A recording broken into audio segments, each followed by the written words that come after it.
오늘도 우리 아름다운 꿈의 교회에서 함께 성삼위 하나님께 예배드리는 모든 믿음의 가족 여러분들에게 우리 주님이 주실 말씀의 은혜가 풍성히 임하는 아름답고 복된 이 시간이 될 수 있기를 간절히 소원합니다. 사랑하는 여러분, 우리는 지금 계속해서 신약성경 사도행전의 말씀으로 올 한해 우리가 이루어야 할 영적인 내복과 영적인 성장은 어떤 영적인 내복과 영적인 성장이 되어야 하는가에 대하여 말씀을 통하여 배우고 있습니다.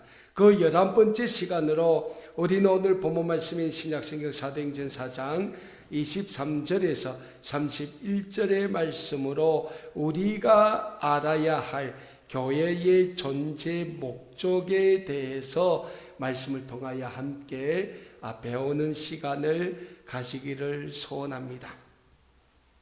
우리는 지금 신앙생활을 하고 있습니다. 그런데 많은 경우 우리가 살아가고 있는 신앙생활의 많은 시간을 교회라고 불리우는 신앙 공동체에 속하여 진행하고 있습니다. 그렇다면 우리는 여기에서 한 번쯤은 우리가 속한 교회 공동체는 어떤 공동체이며 교회는 무엇을 위하여 이 세상에 존재하고 있는가라는 질문을 가져보게 될 것입니다. 그리고 우리가 한 번쯤은 가지게 되는 그 질문에 대한 답변을 오늘 본문 말씀인 사도행전 4장 23절에서 31절의 말씀을 통하여 함께 찾아보는 시간을 가지기를 소원합니다. 오늘 우리가 잘 알고 있는 것처럼 오늘 본문 말씀은 오순절 성령의 충만함을 받은 예수님의 제자 베드로와 요한이 예루살렘 성전으로 기도하러 올라가던 중 예루살렘 성전으로 들어가는 많은 분들 중에 미문이라는 문 앞에서 태어나서부터 안진뱅이가 된 사람, 그러니까 선천성 안진뱅이로 태어난 사람의 그 안진뱅이를 고치는 치유의 그 역사가 일어나는 사건과 그 사건으로 인하여 예루살렘 성전으로 기도하려 가던 많은 유대인들이 그 솔로몬 행각이라는 것에 모여서 베드로로부터 복음을 전해 듣는 사건, 그리고 이 사건이 그 예루살렘 성전을 관리하던 유대 종교 지도자들에게 들려짐으로 그 종교 지도자들이 나와서 이 베드로와 요한을 잡아서 누구한테 들어갑니까? 유대인의 대제사장인 안나스와 가야바에게로 데려가죠. 그래서 그 안나스와 가야바의 집에서 종교 재판이 일어납니다. 이 안나스와 가야바가 베드로와 요한에게 물어보다. 너희는 누구의 권세로 그 안진뱅이를 고쳤으며 누구의 이름으로 그러한 일을 행하냐? 그러니까 누구의 이름으로 복음을 전냐? 가르치냐? 이 질문이에요. 그 대제사장 가야바와 안나스의 질문에 베드로가 대답을 합니다. 우리는 구약의 다윗으로부터 하나님이 약속하신 주의 거룩한 종 예수의 이름으로 그 안진뱅이를 고쳤고 예수의 이름으로 복음을 전했다. 당신들은 그 예수를 십자가에 못 박혀 죽였지만은 하나님은 그 예수를 다시금 살리셨다라고 그 대제사장 안나스와 가야바 앞에서 또 복음을 전하는 거예요. 근데 여러분, 당시 유대 사회에서 그 대제사장은 유대인들의 종교 지도자들 중에서는 가장 높은 사람이에요. 요즘 중동에 가면 이란이라는 나라가 있죠. 이 이란이라는 나라는 대통령이 있어요. 근데 대통령 위에 누가 있어요? 종교 지도자가 있어요. 하메니라고. 그 종교 지도자는 대통령보다 더 높아요. 그러니까 이때 당시 구약 시대로부터 신약 시대로 넘어오면서 유대인 사이에서는 가장 높은 사람이 이 종교 지도자, 그 중에서도 대제사장이 가장 높았다는 거예요. 근데 그 대제사장 앞에서 감히 예수 그리스도의 이름을 꺼낸다? 이거는 유대인 사이에서는 있을 수 없는 일입니다. 바로 그 사람들이 예수님을 십자가에 못 박히게 하기 위하여 로마 총독 빌라도에게 끌고 간 것처럼 그렇게 해서 죽일 수도 있다는 거예요. 그런데 우리가 지난 시간 말씀을 통해 배웠지만은 이 안나스와 가야바, 그리고 거기에 있던 제사장들, 그리고 율법학자들, 사두개인들 모여서 자기네끼리 토론을 해요. 왜? 베드로와 요한의 말이 틀린 게 없거든요. 그 저들은 어떻게 할까 해서 토론해가지고 다시는 너희가 예수의 이름으로 그런 이적도 행하지 말고 그 누구에게도 가르치지 말라라고 협박을 합니다.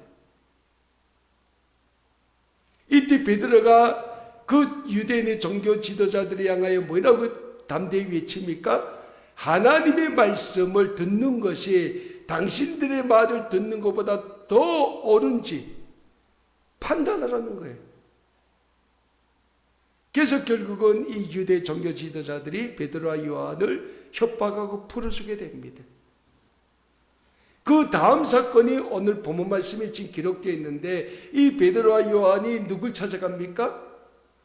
풀려난 다음에 함께 마가의 다락방에서 오순절 성령의 충만함을 받은 예루살렘 공동체 구성원들을 찾아가요. 오늘 본문 말씀이 사도행전 4장 23절을 보면 이런 말씀으로 시작하고 있습니다. 사도들이 노임에 그 동료들에게 가서 제사장들과 장로들의 말을 다 알리니. 사랑하는 여러분, 오늘 본문 말씀 23절을 보면 사도들이, 그러니까 베드로와 요한을 가르쳐 그들의 직책인 사도로 불립니다. 그 사도들이 노임에, 그러니까 베드로와 요한이 유대 종교 지도자들로부터 노임을 받았음을 표현하고 있는 거예요. 그들이 노임에 자기의 동료들, 그러니까 베드로와 요한이 속한 공동체인 예루살렘 공동체를 찾아갑니다. 그리고 베드로와 요한은 자신이 속한 예루살렘 공동체를 찾아가 자신들이 기도하러 예루살렘 성전으로 올라가던 중 그 미문에 앉아있던 나면서부터 안전병으로 태어난 사람, 그 사람을 고친 치유의 사건과 그로 인하여 그곳으로 몰려온 유대인들에게 예수 그리스도의 생명의 복음을 전한 사건, 그로 인하여 유대인의 제사장들과 장로들, 그러니까 유대인의 종교 지도자들과 있었던 일들을 차근차근 설명하기 시작합니다. 그 말씀이 오늘 본문 말씀이 사도행전 4장 23절부터 이 31절이 기록되어 있어요. 자, 사랑하는 여러분, 여기에서 우리는 교회의 첫 번째 존재 목적을 발견하게 됩니다. 교회의 존재 목적 중에서 가장 중요한 존재 목적은 교회 공동체를 통하여 하나님의 말씀, 다시 말씀드려서 예수 그리스도의 생명의 복음이 선포되어지기 위해서 교회가 이 땅에 존재한다는 영적인 진리를 우리는 믿어야 합니다. 그렇습니다. 교회는 예수 그리스도를 믿는 믿음의 백성들이 모인 영적인 공동체입니다. 요즘 현대사에 들어서면서 많은 사람들이 교회에 다니는 목적 중에 하나가 교회에 다님을 해가지고 인간관계를 만들어 나간다는 거예요. 이거는 인본주의입니다, 여러분. 교회는 인간관계를 만드는 것이 아닙니다. 교회는 예수 그리스도를 믿는 믿음의 사람들이 모여서 우리를 구원해 주신 예수 그리스도의 그 구원의 은혜를 전하고 선포하고 증거하기 위해서 모인 사람들의 공동체라는 거예요. 그래서 초대교회 당시 교회 공동체를 가리켜서 뭐라고 했습니까? 에클레시아. 에클레시아는 뭡니까? 세상으로부터 선택되어 부르심을 받은 사람들의 모임이다라는 뜻이에요.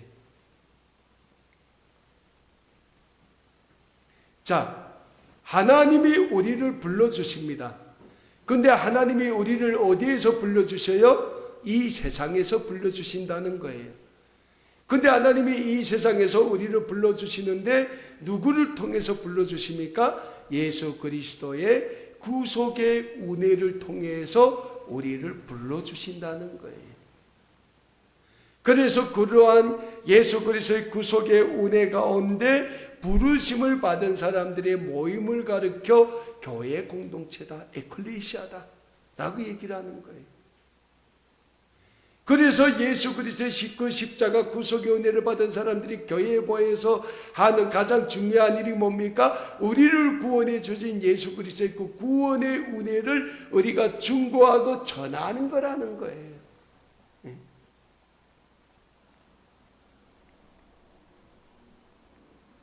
요즘은요, 우리 옆에 가면 거여역 사거리 있는데요, 거기 가면 이 교회 분들이 나와서 전도하는 건 별로 못 봐요. 제일 열심히 하는 게 어딘지 압니까? 여호와의 증인. 무료로 성경 공부합니다 해가지고 자꾸 쫙 넣고 열심히 합니다, 이단들은. 근데 주일날마다 아침이 되면 가끔 이 주변에 있는 작은 교회 장로님이 한 분 나와서 복음을 전해요. 근데 그 장로님이 이렇게 다니면서 나는 연불리 오는 줄 알았어요. 뭐 옛날 분이니까, 뭐 예수 믿으세요 하는데 거의 연불리 오는 것처럼 그러고 돌아다녀요. 그래서 하나씩 줘요. 근데요, 우리가 예수를 믿을 때 우리가 그저 믿는 게 아니라는 거예요. 오늘 베드로와 요한의 모습을 통해서 우리가 찾아볼 수 있는 게 뭡니까? 베드로와 요한이 감히, 그들도 유대인이잖아요. 유대인의 대제사장 종교 지도자들 앞에서 담대히 복음을 전할 수 있었던 그 원인이 어디에 있습니까? 그들이 예수 그리스도의 그 구속의 은혜에 대한 확신을 가졌기 때문에 그들이 담대히 복음을 전했다는 거예요. 그 복음을 전함으로 인해서 그들은 죽을 수도 있어요. 그럼에도 불구하고 그들이 목숨을 내걸고 예수 그리스도의 복음을 전한 것은 그들의 삶의 가정 가운데서 하나님이 예수 그리스도를 통하여 그들에게 보여주시고 확인시킨 예수 그리스도의 구원의 은혜가 그들의 삶을 지배했기 때문이라는 거예요. 마찬가지입니다. 오늘 교회의 존재 목적은 우리를 향하신 하나님의 구원의 역사가 예수 그리스도를 통하여 어떻게 이루어지고 있는가에 대해 선포하는 사역이 교회의 가장 중요한 존재 목적이 되는 줄 믿으시길 바랍니다.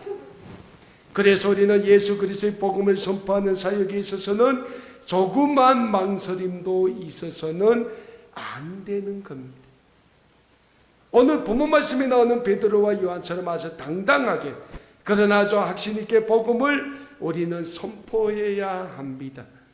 그리고 오늘 본문 말씀에 나오는 베드로와 요한과 같이 사는 삶이 복음의 증거자가 되는 가장 영광스럽고 가장 복된 삶이라는 영적인 진리를 우리는 잊지 말고자 합니다.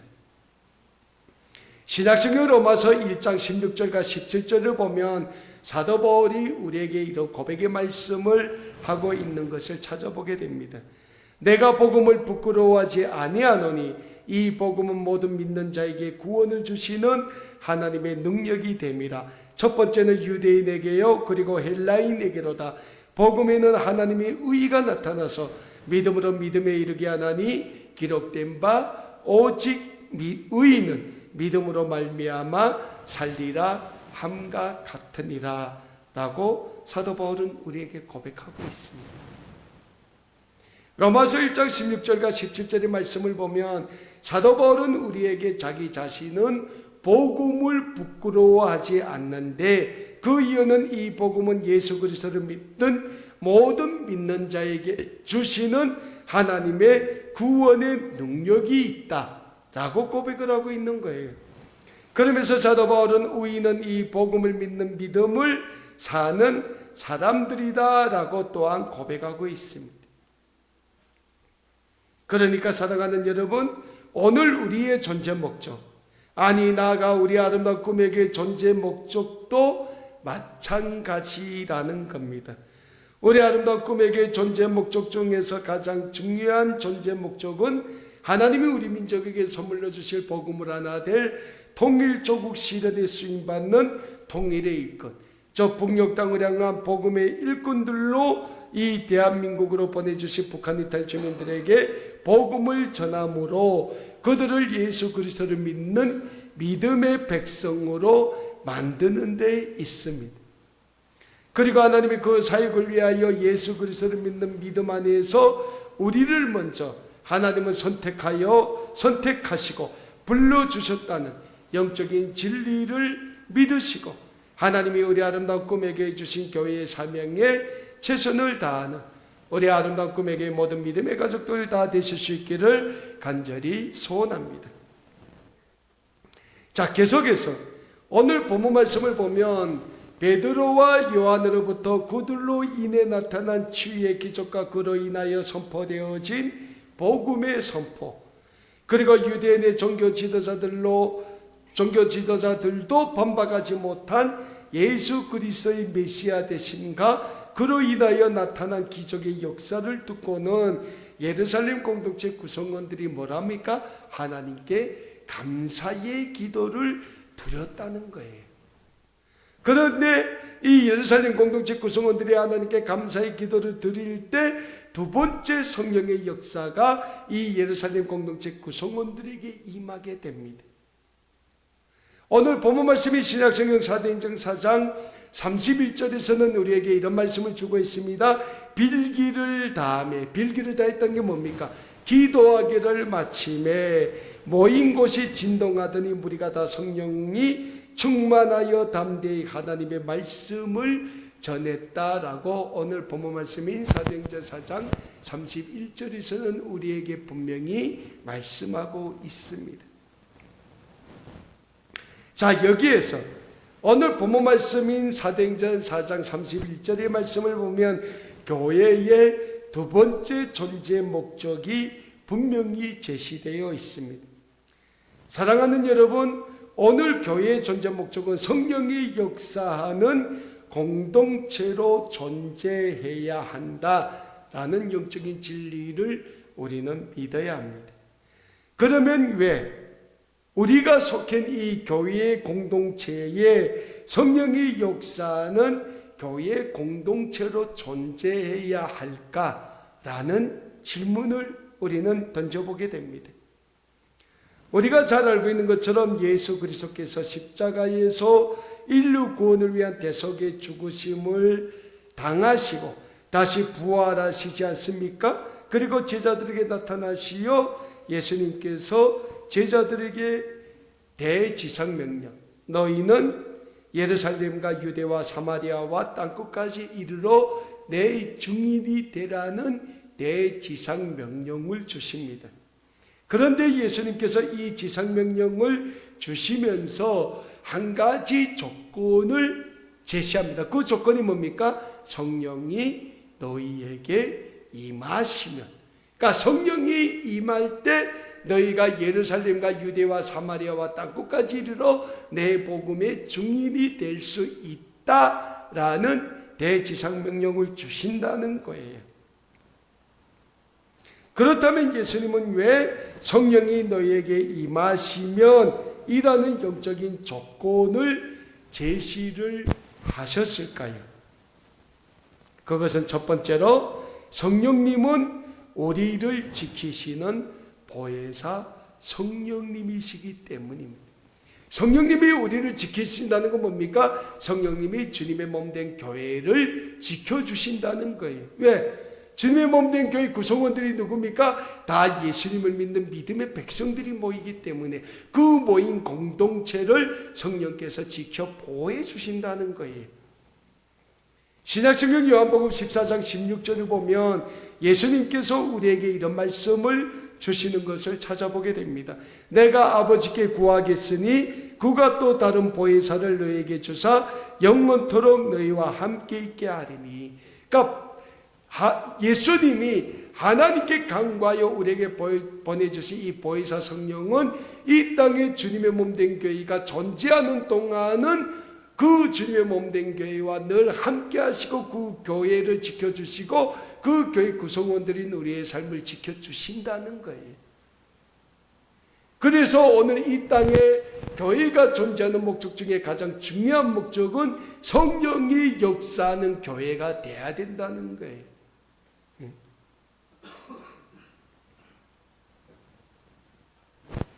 두 번째로, 성령님이 주님의 몸된 교회와 함께 할 때 성령님은 우리를 하여금 하나님의 일을 할 수 있도록 인도해 주시는 진리의 역할을 하고 있다는 사실입니다. 신약성경 요한복음 14장 17절에서 예수님은 이런 말씀을 우리에게 주십니다. 그는 진리의 영이라 세상은 너희 그를 받지 못하나니 이는 그를 보지도 못하고 알지도 못함이라. 그러나 너희는 그를 아나니 그는 너희와 함께 거하시며 또 너희 속에 계시겠습니다. 예수님이 우리에게 뭐라 합니까? 성령은 진리의 영이라고 말씀해요.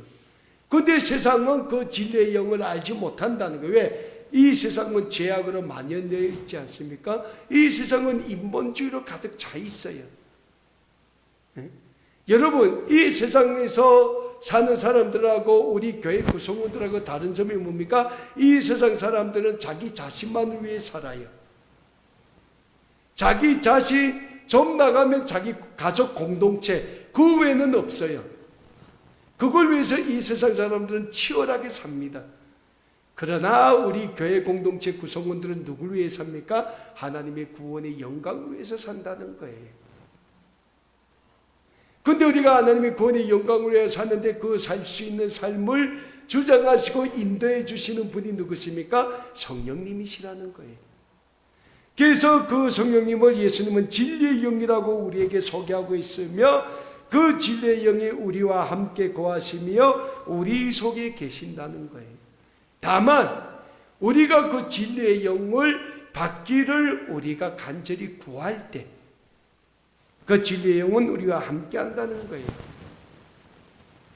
계속해서 요한복음 14장 26절입니다. 보혜사 곧 아버지께서 내 이름으로 보내실 성령 그가 너희에게 모든 것을 가르치고 내가 너희에게 말한 모든 것을 생각나게 하리라. 뭡니까?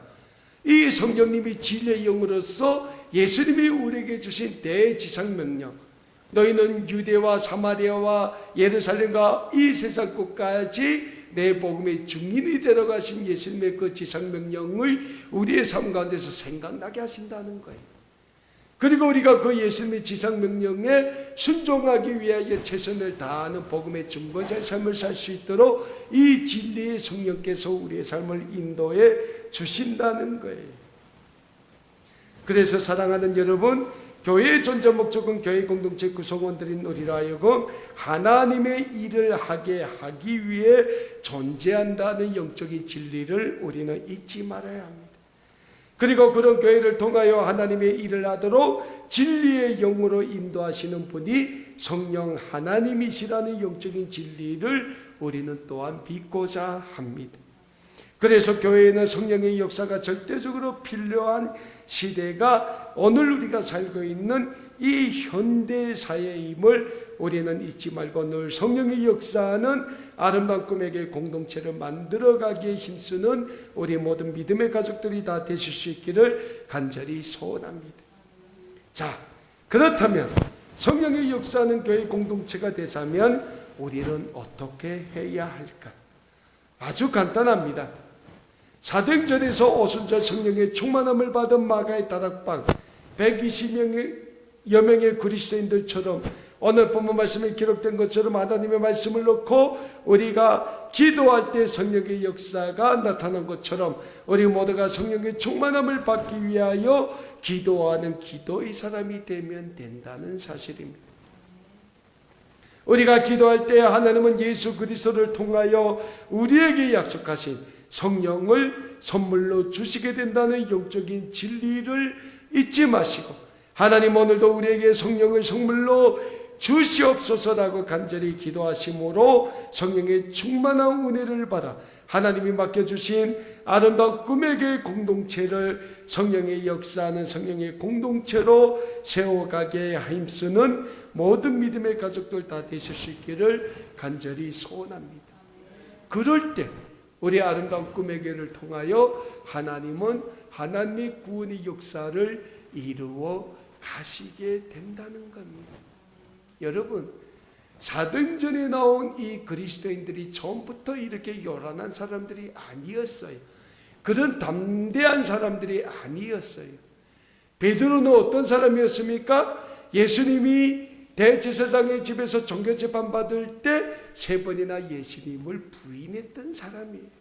그만큼 연약한 사람이에요. 그 예수님이 십자가 잡혀 들어갈 때 베드로는 숨어 있었어요. 많은 예수님을 믿는 사람들이 다 숨어 있었어요. 그 예수님이 십자가상에 있었던 제자는 유일하게 누구 있습니까? 요한 한 사람밖에 없었어요. 그리고 다 숨어 있었어요. 그랬던 그들이 오순절 성령의 충만함을 받은 다음부터 운둔자에서, 피난자에서 담대하게 예수 그리스도의 복음을 전하는 복음의 중보자로 바뀌게 됐다는 거예요. 베드로와 요한은 그 삶에 단 한 번도 없었던 안준뱅이를 예수 그리스도의 이름으로 고치는 기적을 이루는 그러한 영적인 사람으로 바뀌게 됐다는 거예요. 그 모든 게 어디서부터 시작됩니까? 성령이 그들에게 임할 때. 처음 이 땅에 예루살렘 교회가 시작이 되지 않습니까? 근데 그 공동체의 시작이 뭘로부터 시작됩니까? 마가의 다락방에서 성령의 충만함을 받은 120여 명의 그리스도인들로부터 출발한 게 예루살렘 공동체. 그 공동체를 인하여 이 세상에 이루어지기 시작된 게 주님의 몸된 교회들이라는 거예요. 그러니까 교회의 시작은 뭡니까? 물론 예수님의 약속의 말씀 위에, 베드로의 그 언약의 고백 위에 하나님 예수님께서 내가 내 교회를 세우겠다라고 하신 약속의 말씀이 있었지만은 그보다 중요한 것은 성령이 역사할 때 그 성령의 충만함을 받은 사람들이 모여서 예수 그리스도의 복음을 전하면서 그들 공동체가 세워지면서 이루어지게 된 게 교회 공동체라는 거예요. 여러분, 초대교회 때는요 이런 교회 건물이 없었습니다. 요즘처럼 요란한 교회 건물이 있고 이런 게 없었어요. 그냥 그 예수를 믿는 사람들이 모이면 그 모인 것이 교회였다는 거예요.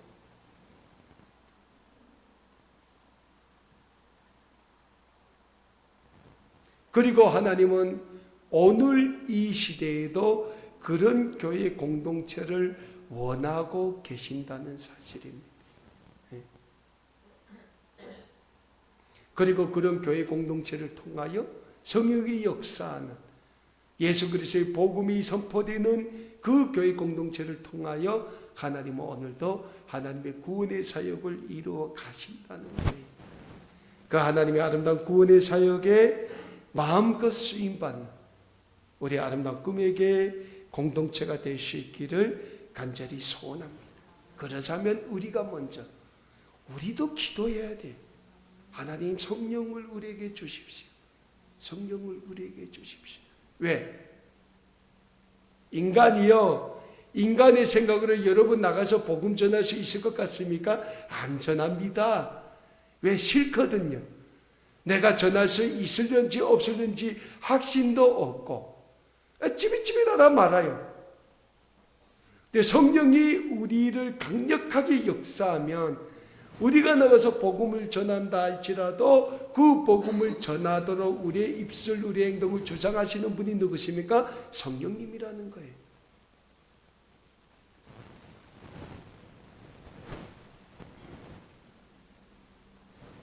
그리고 그 성령의 역사가 우리의 삶을 지배할 때 우리를 통하여 아름다운 꿈의 계가 영적으로 성장하고 영적으로 부흥할 수 있다는 겁니다.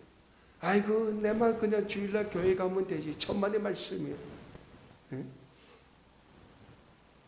우리를 통해서 하나님의 구원의 역사가 나타나고 증거되는 것이 교회라는 거예요. 그 교회 공동체를 세워가는데 힘쓰는 우리 모두가 될 수 있기를 다시 한번 예수 그리스도의 이름으로 간절히 소원합니다.